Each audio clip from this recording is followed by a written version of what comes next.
திருச்சியவே திணறடிச்சிட்டாரு தளபதி விஜய். திருச்சி கிழக்குல போட்டியிட போறதா தளபதி விஜய் அவர்கள் சொல்லியிருந்தாரு. அதனால ஏப்ரல் 2ஆம் தேதி அவர் வேட்புமனு தாக்கல் பண்ண போயிருந்தாரு. வேட்புமனு தாக்கல் பண்ணிட்டு ரோட் ஷோக்கு கிளம்பிட்டாருங்க. முதல் முறையா தளபதி விஜய் அவர்களுக்கு ரோட் ஷோ பண்ண அனுமதி கொடுத்திருந்தாங்க. அதன்படி சும்மா மாசா கெத்தா ரோட் ஷோ பண்ணிட்டு இருந்தாருங்க.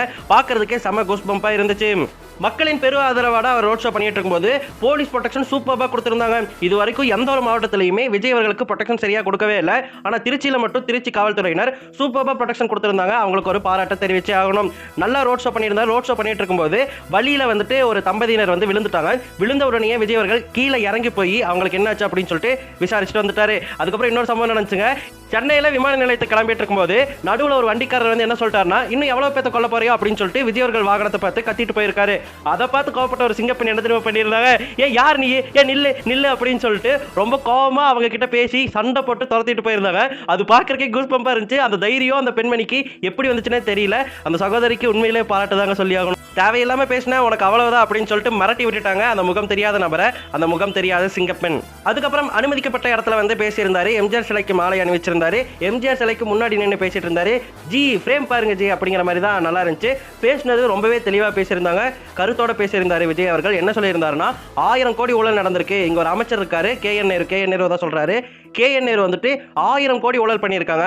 அது மட்டும் இல்லாம இளைஞர்களுக்கு வேலை வாய்ப்பு வாங்கி தருவதா சொல்லி அவங்க கிட்ட பல லட்சம் புடுங்கி இருக்காரு. இவங்களுக்கா நீங்க ஓட்டு போட போறீங்க அப்படின்னு சொல்லிட்டு விளாசி தள்ளி இருந்தாரு விஜய் அவர்கள்.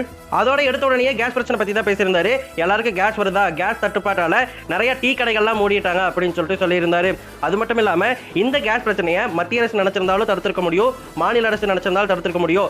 எல்லாத்துக்குமே டெல்லிக்கு போகக்கூடிய ஸ்டாலின் அவர்கள் இதுக்கே போல அப்படின்னு சொல்லிட்டு கலாச்சுட்டு இருந்தாரு விஜய் அவர்கள். அது மட்டும் இல்லாம பாஜக திமுக ரெண்டுமே ஒண்ணுதான், 2 பேருக்கு வாக்களிக்கிறது ஒண்ணுதான் அப்படின்னு சொல்லிட்டு அடிச்சு சொல்லியிருந்தாரு. பாஜகன்னு பேர் சொல்லியிருந்தாரு விஜய் அவர்கள்.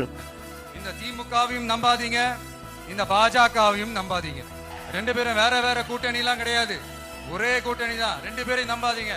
அதுக்கப்புறம் ரொம்பவே உருக்கமான ஒரு விஷயத்தை பகிர்ந்திருந்தாரு. என்னன்னு கேட்டீங்கன்னா, அவர் வந்து எல்லா ஸ்கூல்லையுமே தரமான கழிப்பிடங்கள் கட்டி தரப்படும் அப்படின்னு சொல்லியிருந்தாரு. எல்லாருமே சிரிச்சிருந்தாங்க. என்னங்க ஸ்கூல்ல பாத்ரூமா எல்லா ஸ்கூல்லையும் இருக்கு அப்படின்னு சொல்லிட்டு சிரிச்சிருந்தாங்க. அதான் அவரும் சொல்றாரு. நிறைய பேர் சிரிச்சாங்க. ஆனா இப்ப பாருங்க, கழிப்பிட வசதியே இல்லாததால விளாத்தி குளத்துல ஒரு மாணவி 12th படிக்கிற மாணவி காட்டுக்கு ஒதுங்குறக்கு போய் அங்க வந்து ஒருத்தரால பாலியல் பலாத்காரம் செய்யப்பட்டு இறந்து போயிருக்காங்க. நான் சொன்னப்ப சிரிச்சிங்க. இப்ப கண்ணு முன்னாடி ஒரு அவலம் நடந்திருக்கு, இப்பாவது புரிஞ்சுக்கோங்க அப்படின்னு சொல்லிட்டு செவில் அடிச்ச மாதிரி சொல்லியிருக்காரு விஜய் அவர்கள். நமக்காக இவ்வளோ இறங்கி பேசுகிறாரு. அதனால் மறக்காமல் உங்கள் ஓட்டை பார்த்து போடுங்க. தேவையில்லாமல் 1000 ரூபாய் கிடைக்குது அப்படின்னு சொல்லிட்டு மாற்றி குத்திடாதீங்க. அவ்வளோதான்.